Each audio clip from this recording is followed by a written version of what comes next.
النادي الأهلي من قيمة يومين خسر كأس السوبر، بطولة كانت في المتناول، بطولة سهلة ضاعت بفعل فاعل من التحكيم والاتحاد الأفريقي.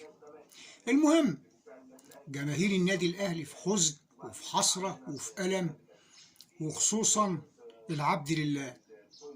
يومين من الحسرة والألم دون أكل ودون شرب. جماهير النادي الأهلي، جميع جماهير النادي الأهلي بتحزن وبتبقى محصورة لخسارة النادي الأهلي. خسارة النادي الأهلي رغم فوزه ب6 بطولات من 6 أو 5 بطولات من 5، بيخسر البطولة رقم 6. يعني شارك في 6 بطولات، خد 5 وخسر واحدة. جماهير الأهلي زعلانة وحزينة.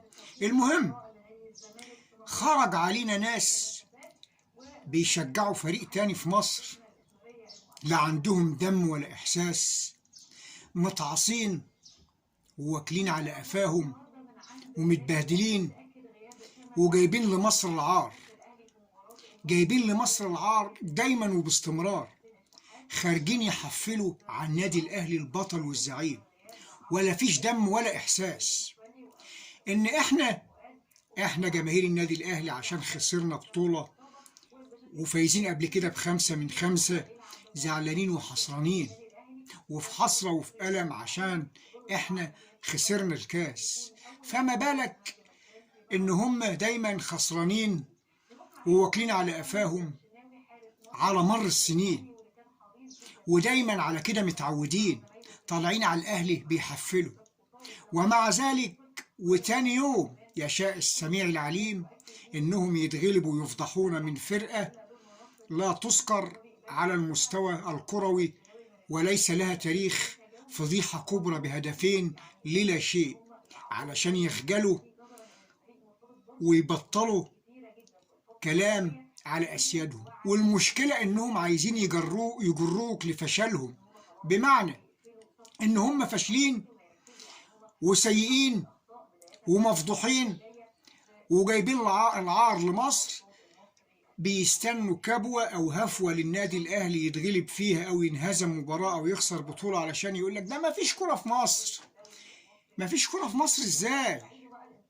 طلع النادي الأهلي من الحسبة اللي أنت بتقولها.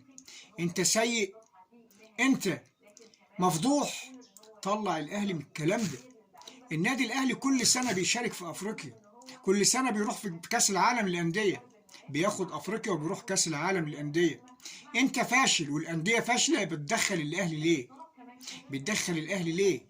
النادي الأهلي هو البطل وهو الواجهة المشرفة لمصر على مر التاريخ، لمصر وأفريقيا. وبيدعوا، ولما بيجوا يتكلموا على قناة ناديهم بيقول لك المنافس. أنت ما أنتش خزيان وأنت بتقول المنافس؟ هو أنت منافس لا، وكمان بيقول لك يعني الأهلي هو المنافس، يعني يعني الأهلي هو المنافس. بأمارة إيه إن أنت منافس؟ أنت التاني، أنت طول عمرك التاني. النادي الأهلي هو بطل مصر وأفريقيا على مر التاريخ. بطلوا وهم وبطلوا كلام في الفاضي. النادي الأهلي سيظل شرف مصر وفارسها الأول والأعظم على مر التاريخ.